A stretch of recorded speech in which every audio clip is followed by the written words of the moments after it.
其实讲到这里啊，这就是我最反对的什么，就是我最反对的一件事情，就是像你们这种人，你们还在听故事、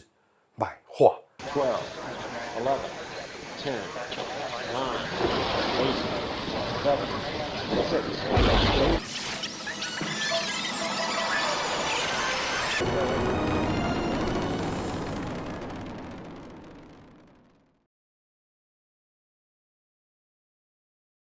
哎呦 ，Welcome to Pendiver， 这关于画家以及绘画的频道，我是画家杨力。在今天节目开始之前啊，我想先跟我介绍一张我最近刚完成的一张画，就是这张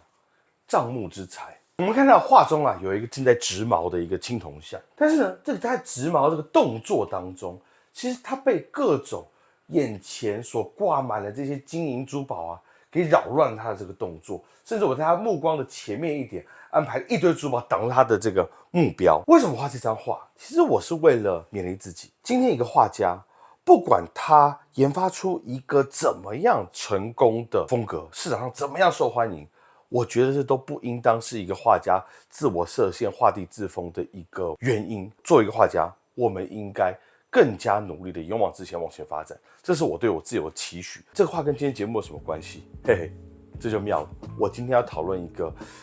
比较好玩的、有意思的一个艺术家，他的名字叫草间弥生。在前不久，草间的作品创了一个价钱记录，他的一张无尽的网拍到一张1000万美金，大概就等于是3亿出头台币吧。我们今天这期节目啊，就是要来讨论，请问3亿台币对于草间来说是不是过誉了？是不是过高了？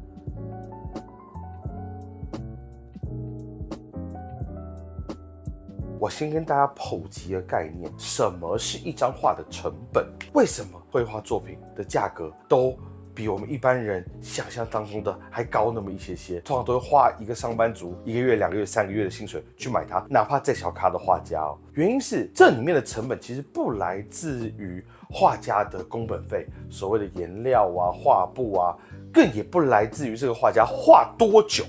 因为要这个逻辑的话，那写实画永远都是最贵的。它主要来自于一个画家研发所耗费的时间，而这个时间是非常巨大的。各位要知道，你要做好一件事做到非常好，基本上它会耗费你大量的时间，它耗费你很长的人生去做好这件事情。这就是画家的成本。一张画，一个画家究竟花费多久时间不去做别的事情，而想到研发出来，端到你面前？这就是为什么绘画其实价格不是很亲民的原因。这也是为什么有时候有些画家当他们年纪老了，不停在重复自己作品的时候，在那个时刻通常会让我觉得，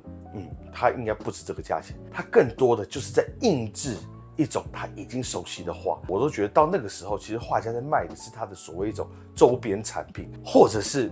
一种原味内裤。这个内裤它本质上就是个工业品，没有特别厉害，材质一般，做工一般，但它厉害就厉害在它被谁穿过，留下那一丝丝神圣的体味。那个神圣的体味在这张画里面是什么？不是画面本身，而是那个签名。那我姑且把这东西称之为一种原味崇拜，这样会比较文雅一点。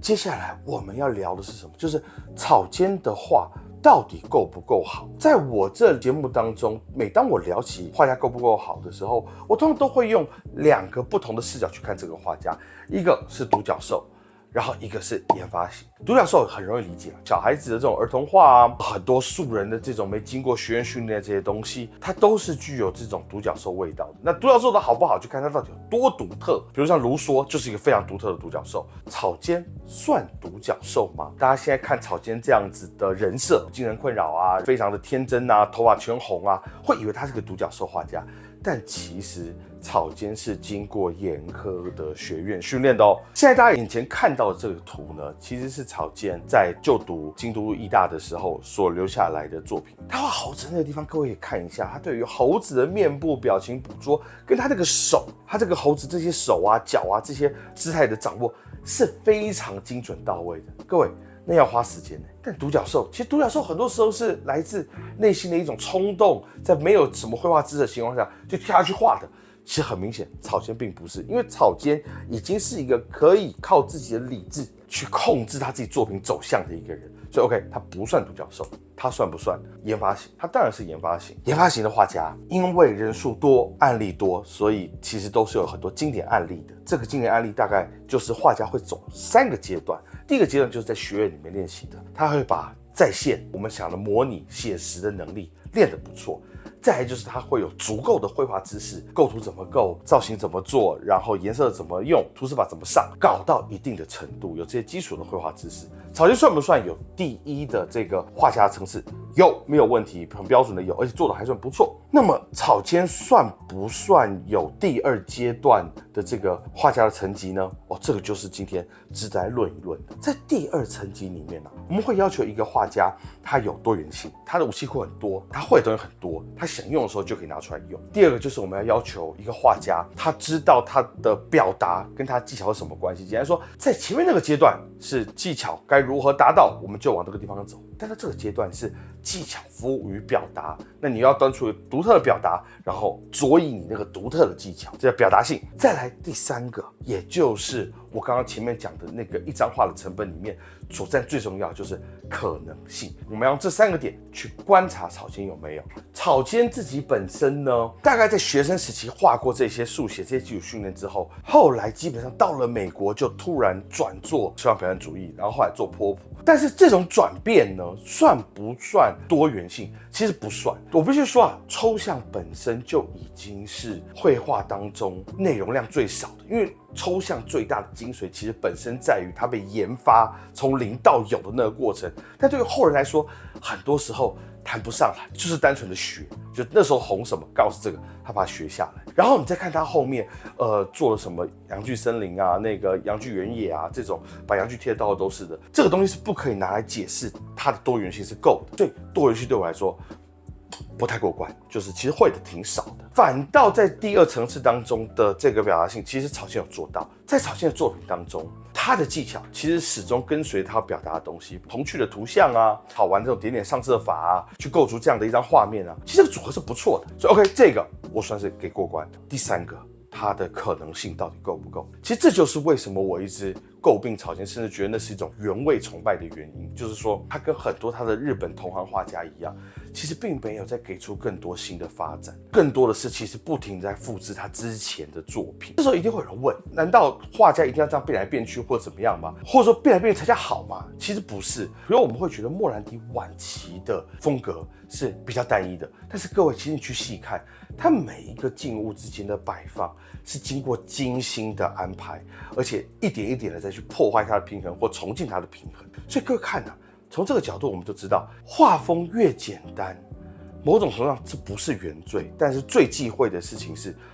简单到一个程度，刚好受世人追捧，然后你也因此就停在那边裹足不前，这个才是他最大的一个问题。那第3阶段那个所谓找到自我啊，那个东西其实，我觉得基本上草间没到，那也是一个比较神秘的地方。我们这一期节目暂且不先展开来。草间的1000万美元，3亿台币的话，到底值不值？我觉得我在这里面没有看到画家的真知灼见。其实我只有看到众人对于草间的一种原味崇拜，大家花了很多的价钱在买一个其实可以大量制造，其实草间甚至可以雇人去画，甚至你作为厂家可以雇人去画的一个东西，而最后你要的那个价钱只体现于他那个小小的签名原作的这个原味崇拜当中。我知道讲到这里肯定有人坐不住了，有人要站起来骂了，一定会有人说杨丽这样讲对吗？人家草间是一个日本女性，远渡重洋到了一个白人至上种族主义的国度里面去，然后在那边建立了滩头堡，然后到了日本，然后发扬光大，整个生涯就开花了，然后最后怎么样怎么样怎么样 OK， 你为什么可以罔顾这件事情？还有他本身还有严重的精神障碍，这些东西你怎么都不算呢？你怎么都不讲呢？其实讲到这里这就是我最反对的。什么？就是我最反对的一件事情，就是像你们这种人，你们还在听故事买画，这真的是一个全世界最不可取的事情。我不是要跟你讲一件事情，我的节目会讲很多画家，但是我在讲节目当中的画家的时候，我并不是 focus 在他的生平、他的创伤，那或许只会是他那样子画画的原因，但不会是他之所以伟大的原因。就像梵谷，梵谷不管他现在有疯还是没疯，但是当今天有一个人的绘画高度到达那样子的成就的时候，所有画家可以在忽略他的生平故事、精神创伤的情况底下，觉得他是厉害且伟大的。OK， 所以这件事情在我节目当中不是一个主题，而且我觉得人不应该听故事买画。不然听故事买画，除了跟绘画本身无关以外，还有第二个原因是什么？就是说实在的，